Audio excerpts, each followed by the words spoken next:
Shalom, shalom, shalom, shalom. First and foremost, I want to give all praise and glory to the God of our forefathers, to the God of Abraham, Isaac, and Jacob, Baruch Hashem, and Shabbat Shalom. Shabbat is in the morning, it's tomorrow. Pardon me, I'm a little stuffy, but Shabbat Shalom. But this video, I just wanted to put this up here. Y'all remember, if y'all watched it, I did a video about it being a sin to slaughter and keep Passover in America. And what I mean by keep Passover, I mean by doing it according to the law, the way it's written. If you're just observing it, observing the times, you're not doing the sacrifices, you're not doing the lamb, you're just recognizing the season, that is not keeping the Passover, right? So we talked about it.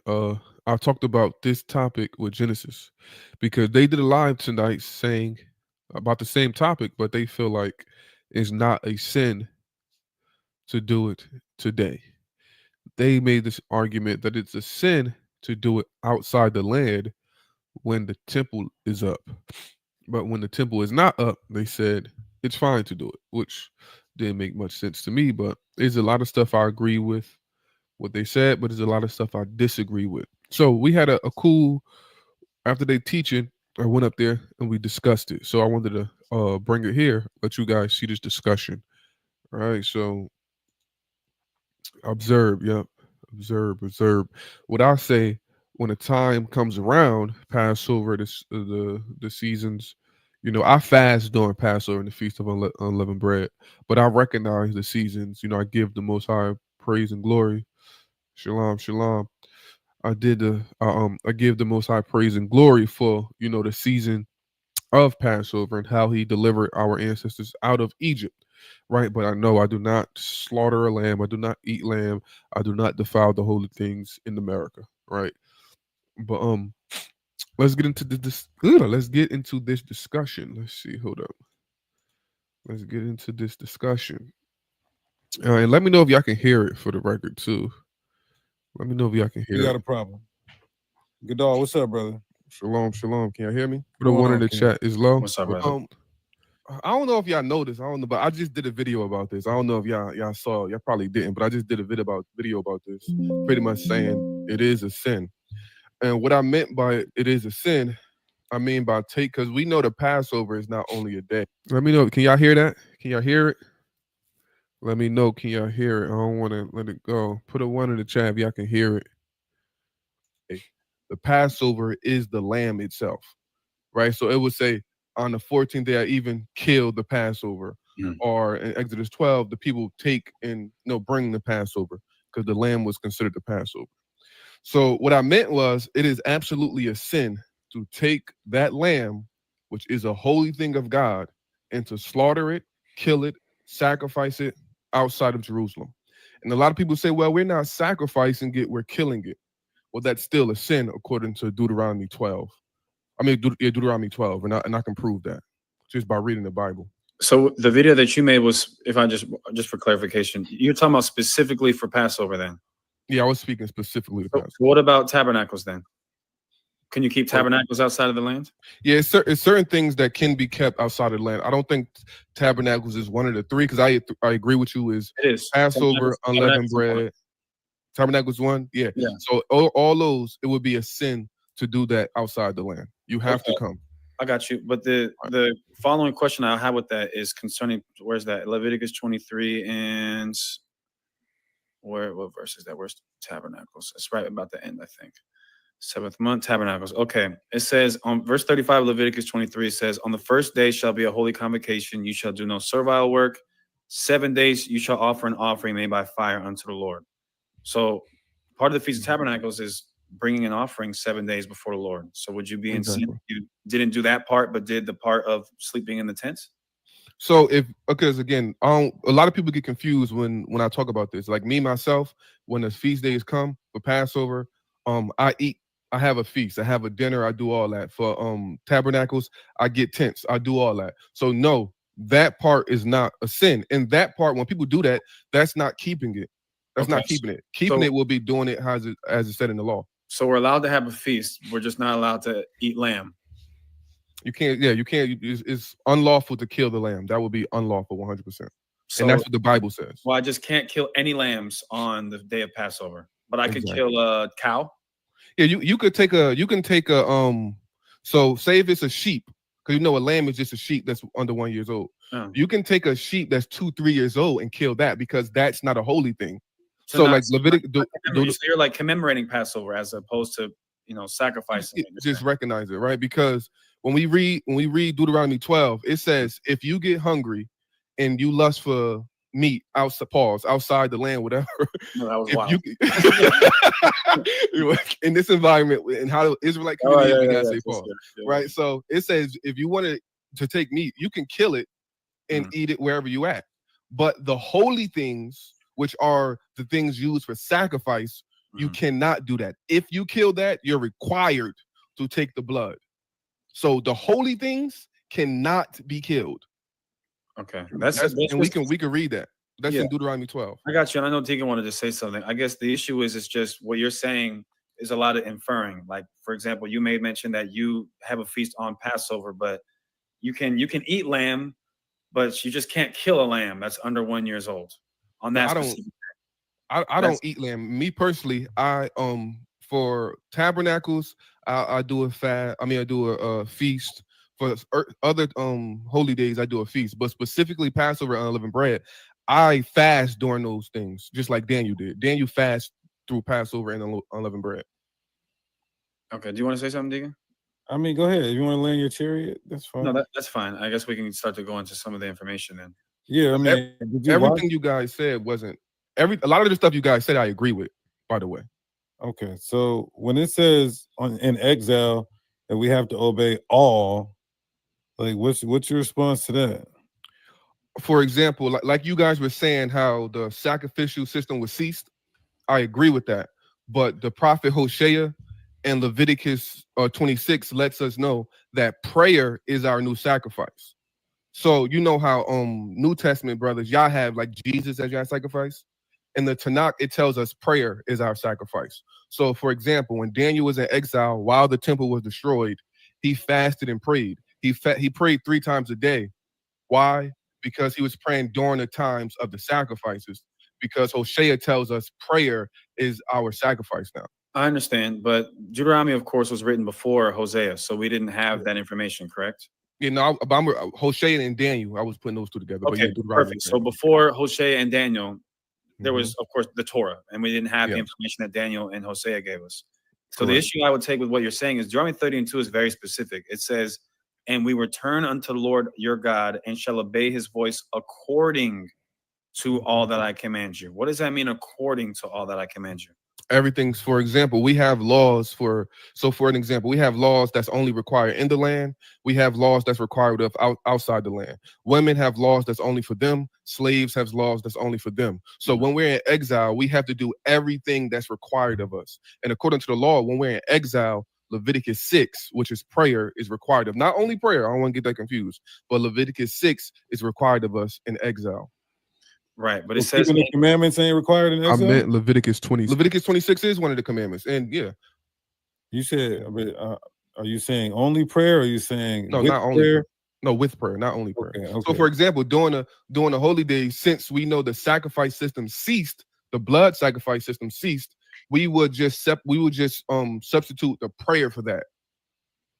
That's why Daniel prayed 3 times a day, because we know you have the 2 daily sacrifices, and then say on Shabbat you have the extra sacrifice. During the feast days you have the 2 daily sacrifices, but then you'll have the extra sacrifices for the feast. So Daniel prayed 3 times a day. And how we know he was praying during the time of the sacrifices, because in Daniel 9:21, I think it is, he said during the time of the evening oblation. Daniel said during the time of the evening oblation, the temple was destroyed at that time. Why is he keeping time of the evening oblation? Because that's the times he were praying. So he literally substitute the lambs and the goats and the sacrifices for his prayer. Why didn't our ancient ancestors understand this like you? Our ancient ancestors had a bunch of different understandings. Like, for example, and they did a lot of things wrong, by the way. For example, the elephant-stained people that y'all talk about, they had women priests during that time.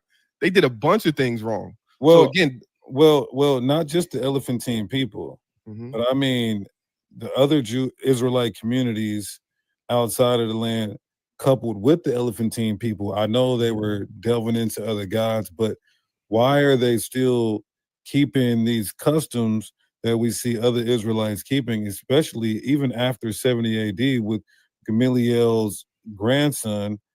So you're saying that us in our Western state of mind, I believe we have more understanding on the prophecies because the Bible did say knowledge would increase.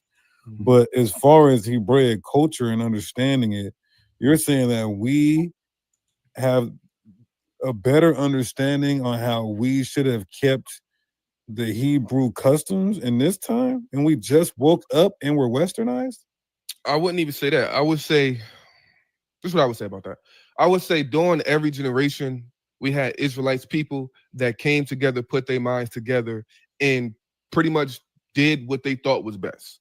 And they could be wrong. Just like now, a lot of us are putting our minds together, thinking what was best for us.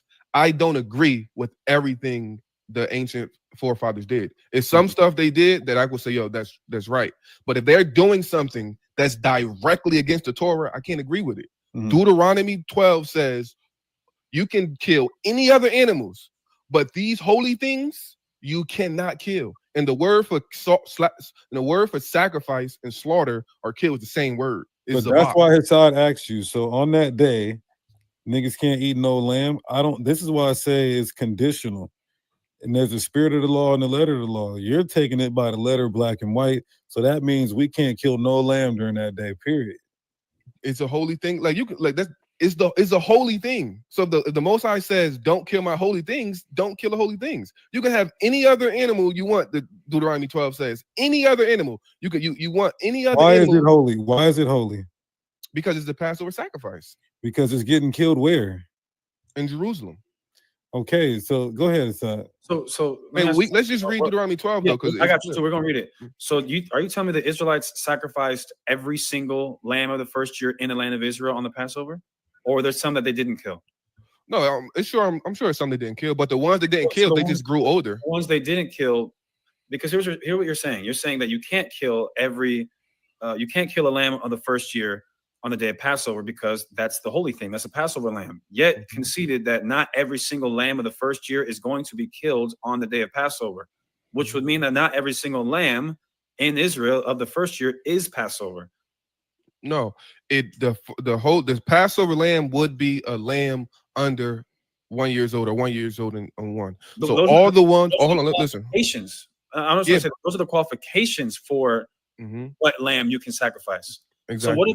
what if I on the 14th day I sacrificed a lamb, or I killed a Mhm, lamb in Israel, but I mhm. saved it because it's not the Passover lamb. I saved it and I turned it into some curry goat or something like that on the 17th day. Would that be a sin?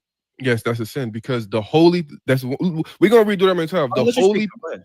The holy things cannot be slaughtered. Now that lamb, once it gets 1 years old in 3 days, is no longer a holy thing. So you're saying every single lamb in the land of Israel that was of because it's a bit of a contradiction. I'm not saying that like condescendingly. I'm genuinely. No, you got it. You're saying that every lamb in Israel that was of the first year is Mhm, without blemish is mhm. a holy thing. Yes. But not every single. Okay, do all the holy things need to be sacrificed to the Lord? I mean, if you have, so say if Can you let's answer that just real say quick? it's a Brother? okay, what happened? I'm saying, can you answer that real quick? Where every single one of those holy things sacrificed to the Lord? No, not all of them, because though, like you said, those are the requirements. Those are the requirements. So out of all the ones that's under 1 year and without blemish, those are the ones that's eligible to go to Passover. So say it's 1,000 of them and you only use 900 of them. That's great. The other 100 they're going to grow older. They're going to go to 2 years or 3 years. They're no longer a holy thing. So they don't all have to be used, but they can't be killed until they're older than 1 year because they're a holy thing. Yeah, I mean, I hear what you're saying, but that doesn't make much sense to me. Deacon, you had something you wanted to say? That makes a lot of sense. No, let him read it. Yeah, go ahead and read what he wanted to read. I think the evidence was laid out. That's our stance, and it makes sense. We got some outside sources. We got some archaeology. We got some prophecy. Hold up. The brother saying, I want to pause this real fast because this is what we need to understand, right? I'm going to try to explain this. You have animals that are not used for sacrifice, right? The animals that are not used for sacrifice are not the holy things of the Lord. The animals that are used for sacrifice, like the ones for the burnt offerings, the ones for the sacrifices, the ones for burnt offering, sacrifice, and vows, those things are holy things. So you have to treat those ones different than the other ones. So in this instance, we're talking about the Passover lamb. The Passover lamb is a lamb that's unblemished. You cannot take that and just do what you want with it. If you slaughter that, you are required to take it to Jerusalem and put the blood on the altar and eat it in Jerusalem. If you kill that anywhere else and you don't do the requirements, you are breaking the law. That's what the Torah says. So this Passover lamb, if you slaughter and kill this holy thing of the Most High in America, you're not going to be able to take it to Jerusalem. Why? Because there's no temple, there's no altar. So you're going to be in sin for not doing what you're required to do with it. And then you're supposed to eat it in Jerusalem. The Torah says you're supposed to slaughter it in Jerusalem, roast it in Jerusalem, and eat it in Jerusalem. That's what it says. And you can't do that nowhere else. So how are you doing that in America? That is clearly a violation. So this is what we're discussing. And this is what people have to understand. and that the all right there, you're saying the all right there is not mean all basically. And so we're just gonna defer on that. I believe that we have to keep everything that we absolutely can. And the things that we can't, that's what the grace and mercy is for. And I think you guys are spot on with everything you said, except this little one. Because if you guys keep Passover and just say, yo, guys, this lamb, we can't eat it because we can't kill it because we're not in Jerusalem. You can do everything else. But this specific holy thing, like, I'm gonna read it, right? Let's get this is we're gonna go to Deuteronomy 12. And it's I don't want to read the whole chapter, but I'm sure you guys read it before. So I know what you're talking about. It's in Deuteronomy 16 too. It's in Deuteronomy 16 is specifically about Passover. This one is talking about the sacrifices and the holy things. But Passover lamb is a holy thing. And I'm gonna start at verse 20. It says, when the Lord thy God shall enlarge thy border, as he has promised thee, thou shalt say, I will eat flesh, because thou soul longest to eat flesh. Thou mayest eat flesh, whatever thy soul lusteth after.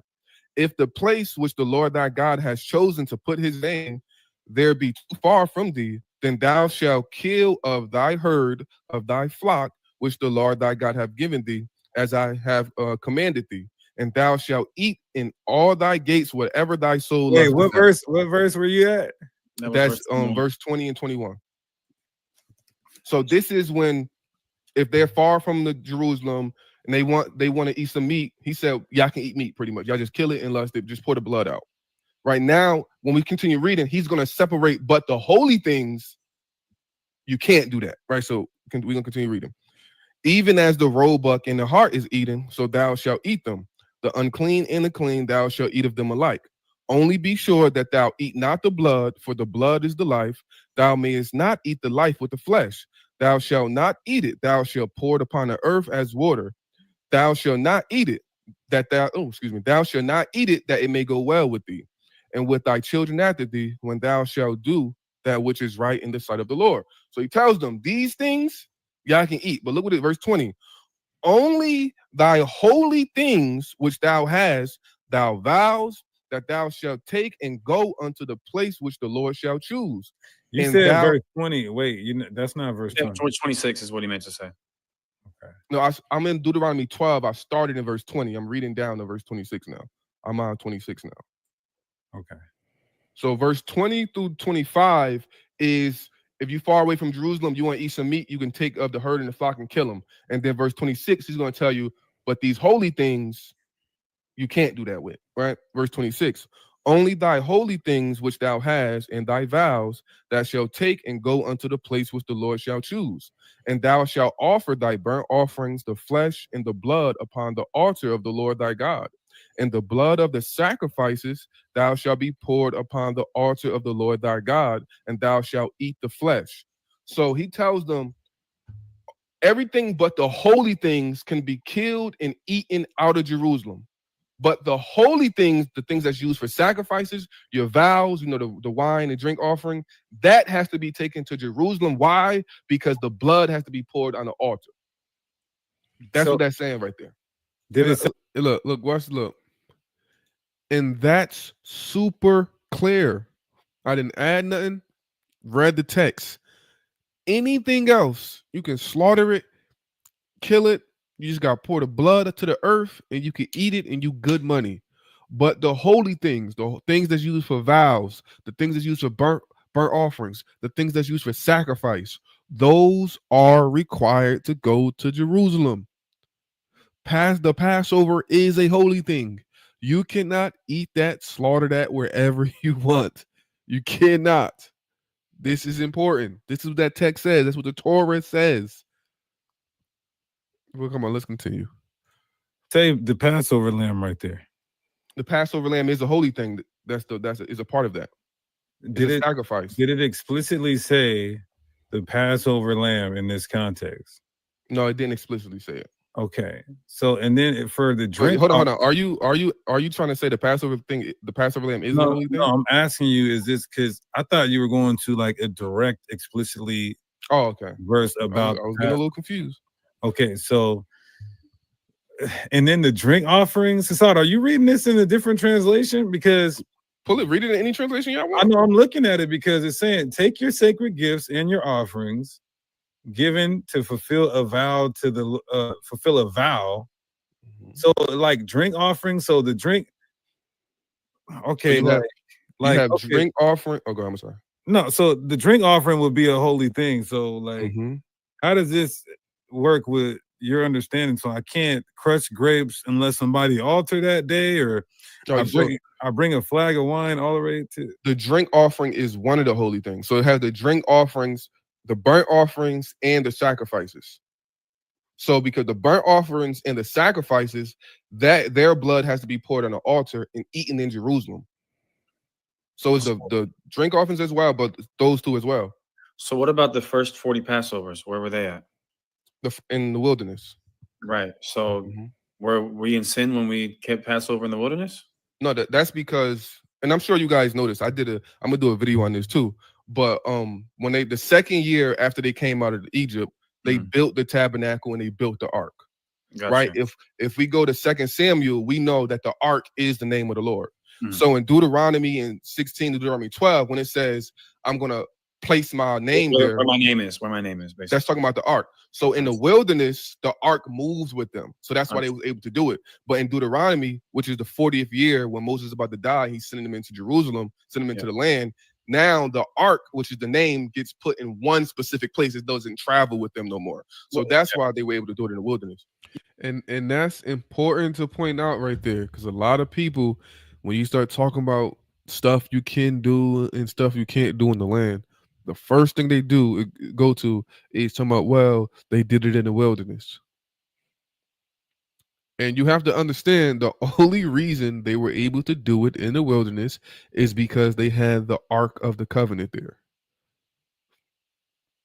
The Ark of the Covenant moved with them around in the wilderness, so they was able to do it because the presence dwells between the two cherubim on the Ark of the Covenant, and they would present themselves to the tent door in the wilderness.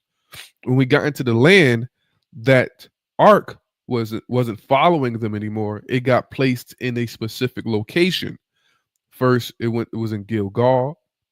Then it went to Shiloh for about 400 years, and then eventually it went to Jerusalem. So, like, Unlike in the wilderness where the ark followed the people around, in Jerusalem it stayed in one place. So now we got to go there. So when they bring up the wilderness, oh, why they was able to do it in the wilderness, because of the ark. the ark isn't in the wilderness no more. The ark isn't in America. You get what I'm saying? So we only was able to do that in the wilderness because the ark, and once the ark went to Jerusalem, it stayed there. We had to go to it.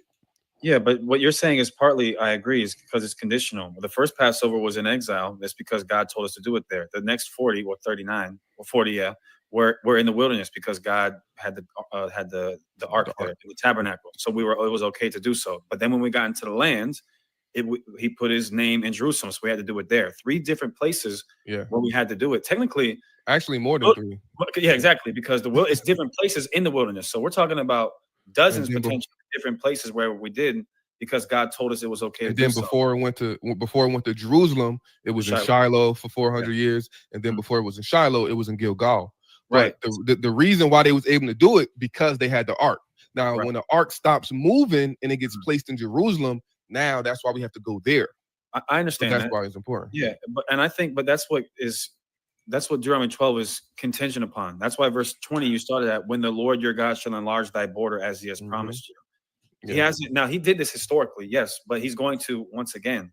So because we're in exile, I would argue the same way that we kept the first Passover in exile, we would be able to do the same things while in exile again. That's a good point. That's a good point. But this is why I disagree, because when I had debated Shower Par on this, Exodus 12 is not keeping Passover. Exodus 12 is why we keep Passover. Exodus 12 is the situation where the death angel comes. We have to put blood on the door. That's why Deuteronomy 16 doesn't say anything about blood on the door. Exodus 12 is the reason we celebrate Passover. So Exodus 12 wasn't a celebration. It was the situation in which caused us to keep Passover. That's why it says you do this to remember that. So that wasn't a celebration. It was the keeping. So when we came out in the wilderness, yes, we started keeping it in the wilderness. And then we got into land, we started keeping it in the land. But Exodus 12 is not the keeping of it. That's why when y'all are putting blood on the doorpost. Hold on. Wait. Okay, so let's go to. You said Exodus 12 is not how we're supposed to keep it. No, I said no. Well, no. Exodus 12 is not how we're supposed to keep it now. But Exodus 12 wasn't a celebration at that time. What do you mean now? Okay, let me ask you this. So you said, because in Deuteronomy you said that it didn't say the blood on the doorpost, right? Absolutely not. Okay, it's not required now. So in Exodus 12 and 14, it says, "This is the day, remember each year from generation to generation, you must celebrate it." So when you look at the context of what it's saying, even about the doorpost, it's saying to keep these ordinances forever. The ordinances that he's mentioning. Can I put a presentation up here? Yeah, but can you answer that though? Yeah, because Deuteronomy, like Passover, is an ordinance that we keep from generation to generation. But the thing is, in Exodus, they were told to do it that way because that was what I call the live action Passover. They needed the blood on the doorpost. Why? Because the death angel was coming to get protection. In the wilderness, in the land, we don't need blood on the doorpost because there's no death angel coming to kill people for the final plague. But how do you commemorate it? How do you commemorate it according to the ordinances that he just gave? Said verse. Deuteronomy 16 tells us, but right? For example, second law though. That's second law. No, it's the updated, right? For example, Deuteronomy 16 and Exodus 12 is 2 different ways how to keep Passover. Exodus 12 says you could keep it in your homes. Deuteronomy 16 says you can't keep it in your homes. Because the temple's standing. I got you. But it says, though, the ordinances, I think before it even says, go ahead, pull up. I'll let you pull up your presentation. I want you to, what they doing, right? They keep trying to put this temple standing versus temple not standing thing in this because they have the argument that keeping Passover outside the land is a sin when the temple is standing, but is not a sin when the temple isn't standing. Right? They try to finagle their way with it. And I think they're doing that because look, they're Israelites, right? They want to do Passover, which I get it, but you don't have to. And I don't want to say they're being dishonest because look, that's their understanding. But you don't have to do that, especially if you know is against the law. Nowhere does it say, "Oh, it's not unlawful to do it when the temple isn't standing." It doesn't say that. You don't have nobody in the Tanakh doing that when the temple isn't standing. So yeah, that's not good, man. And I hope those brothers, correct themselves. Yeah, I wanted to put up some just a So couple yeah, differences. while you're going there, I'm gonna read this real quick in Exodus 12. Yeah, Exodus 12 is the live action. Okay, so in the blood token for your house, you the blood passed over the plague. This shall be. It says, and this shall be unto you for a memorial. Exactly. So the Passover, why that happened, that's a memorial. That's why we do it. But what you just read, the blood was to protect them from the final plague. Why would we need blood on our doorposts? There's no plague to kill the firstborns. But why would we need to eat bread? To memorialize it, because we left out of there in haste. Same thing, to Hey, make us remember what we did. So I'm gonna let you You saw that. I don't want to put it up there for y'all, but I don't want y'all to catch no shots. But hold on, where is it? He he laughed at because on my slide I put Ariala name. I tell him he in sin, so he read it. And he started laughing. Okay. I didn't see it. Yeah, It's all right. He'll tell you, but I don't want y'all to get no shots for what I did for that, right? All right. Go ahead. I'm gonna let you to bring your point, and then we're gonna segue into a different topic. Is there anybody else? I know we had another brother in the back. We got a link in the chat. We're gonna let Gadal land his plane here. Go ahead, brother. All right, so this is some key differences between Exodus 12 and Deuteronomy 16, right? It says Exodus 12, the first Passover in Egypt focused on protection from the final plague. Deuteronomy 16, Passover as a national festival to be observed in the Promised Land. Exodus 12, celebrated in individual homes. Deuteronomy 16 had to be observed at the central place of worship. So if you kept Passover in your home after Deuteronomy 16 was given, you would be breaking the law of Deuteronomy 16. Who would be? Children of Israel.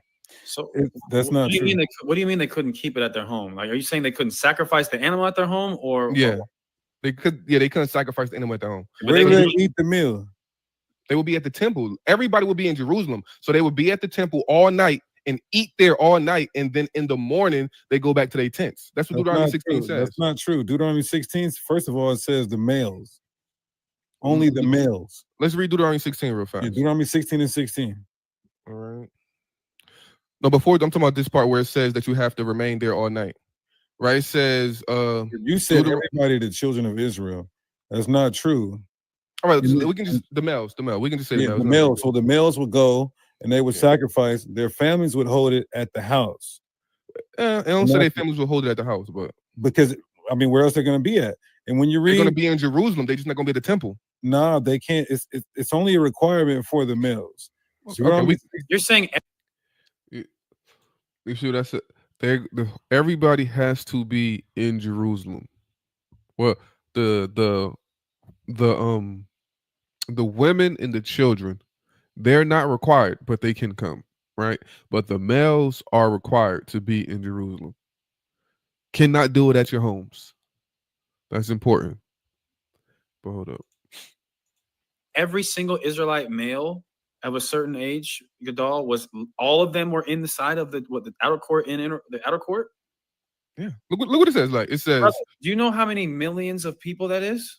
Let's just read it. It says you understand that it's like, remember The Rock used to go, the millions,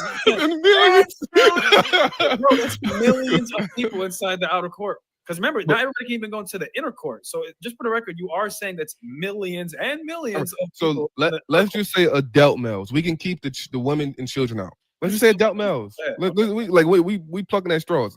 It says, and there shall be no more leaven with thee in thy border 7 days, neither shall any flesh which thou sacrifice in the first day at even remain at night until the morning. Thou real quick, where are you at right here on this screen? I'm in Oh, I'm not. No, I'm not even You're out not here on the no more. screen because No, your I'm not. screen is wrong because you're saying that you couldn't keep it at your home. But I'm about to read that. Yeah, you could keep it at your home still if you weren't.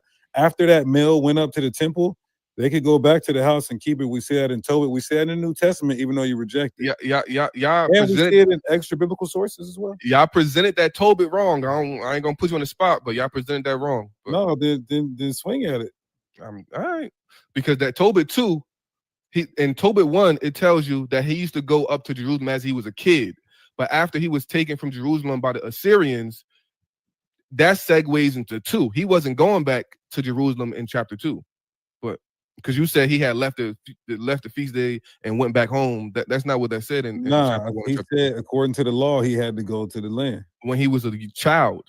Well, we'll get there. But look, it says, thou mayest not sacrifice the Passover. Remember, the Passover offering within any of thy gates, which the Lord thy God giveth thee. Thy gates is their homes. But at the place which the Lord thy God shall choose to cause his name to dwell in, there thou shalt sacrifice the Passover offering at evening, at the going down of the sun, at the season that thou camest forth out of Egypt. Thou shalt roast it and eat it in the place which the Lord thy God shall choose, and thou shalt turn in the morning and go. Let me hold up.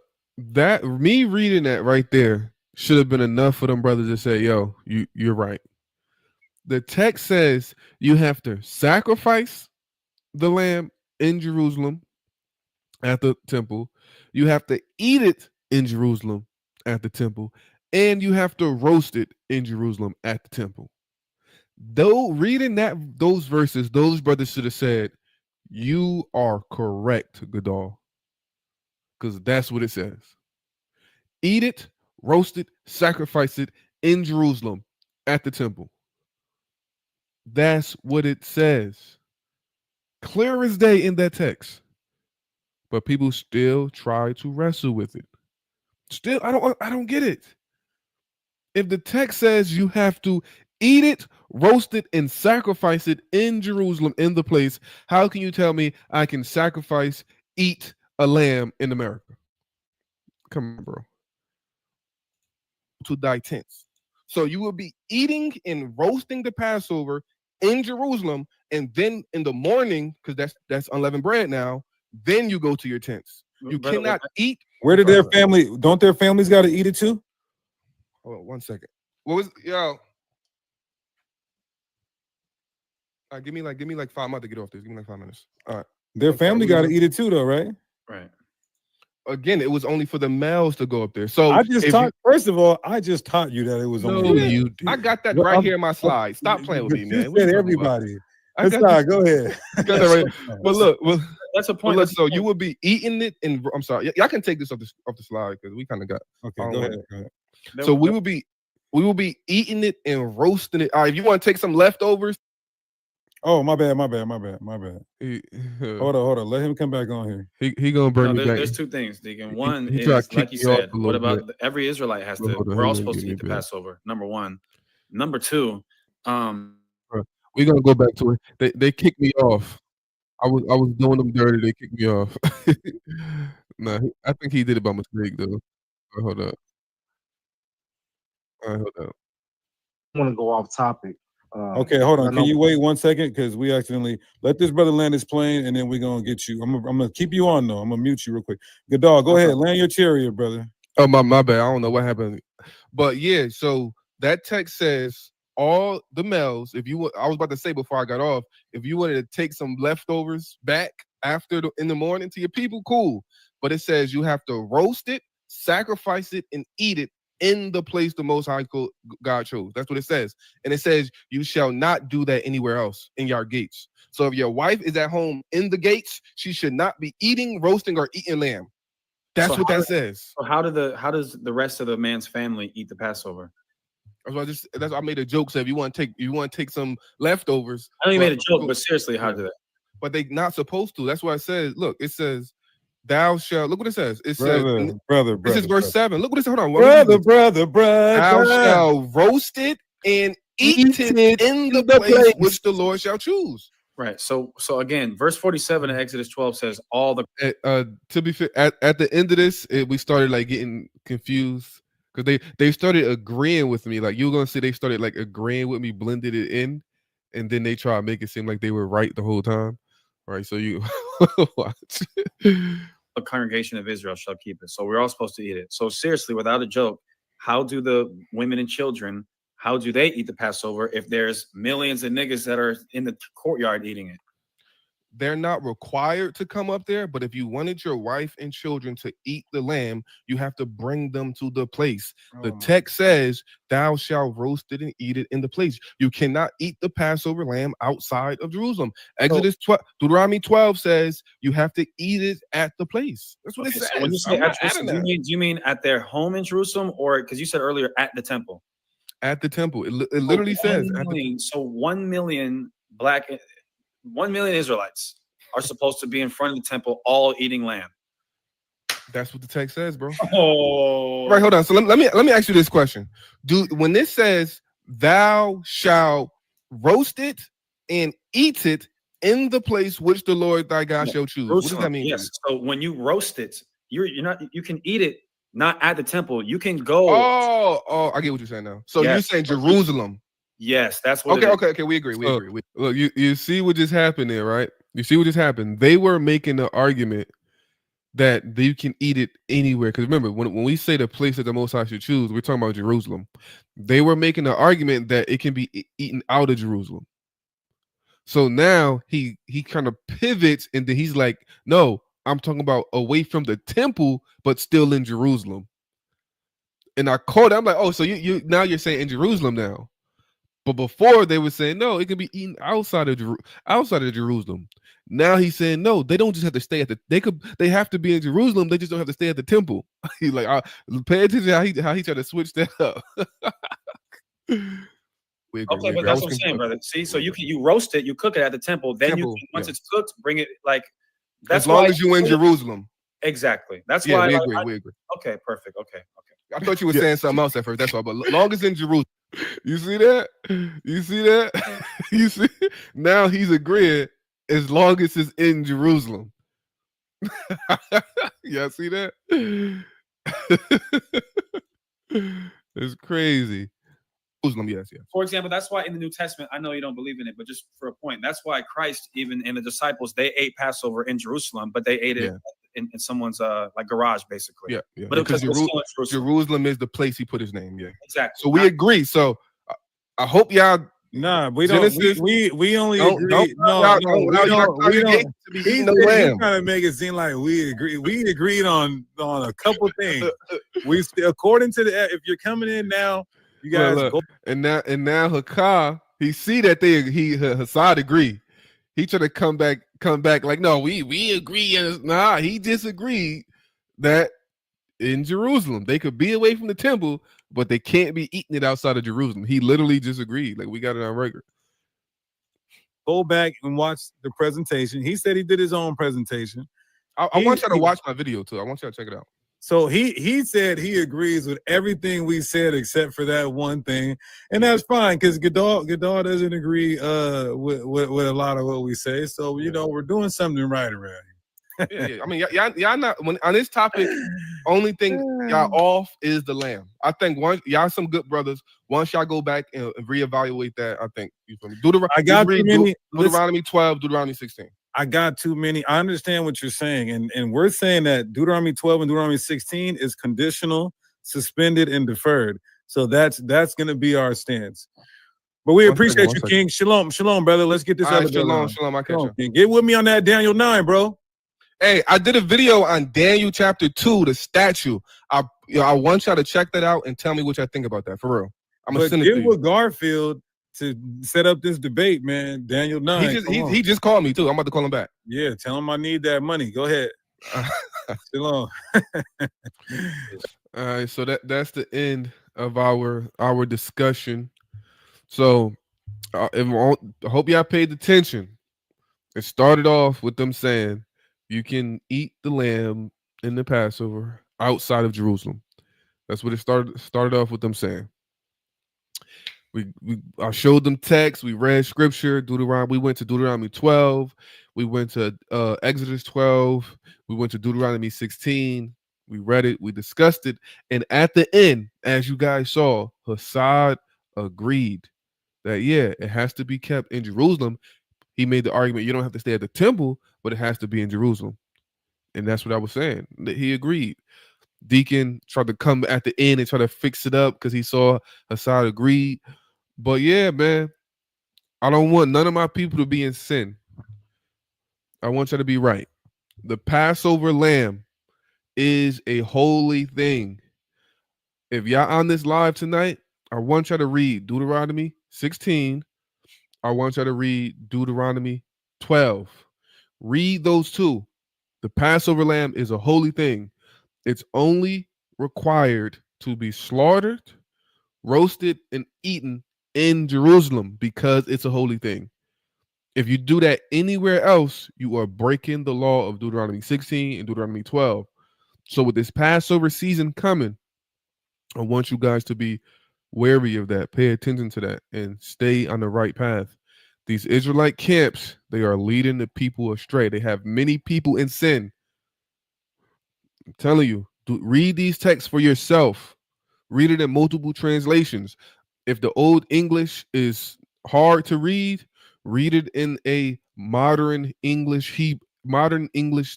translation so you can understand it. Because it's just serious. I'm going to be doing a video before Passover about the reason I fast during Passover. Daniel fasted during Passover and unleavened bread. I do the same thing as Daniel, and I'm going to do a video explaining why. But please read Deuteronomy 16, read Deuteronomy 12 in full. Any other things, animals, you can kill it, slaughter it, pour out the blood, and eat it anywhere you want to. But the holy things that are used for sacrifice, burnt offerings, and vows can only be done in Jerusalem, where the place the Most High chose his name. So shalom, shalom. I will catch y'all tomorrow on the Shabbat. For my people, my boy Yaris with shalom, shalom.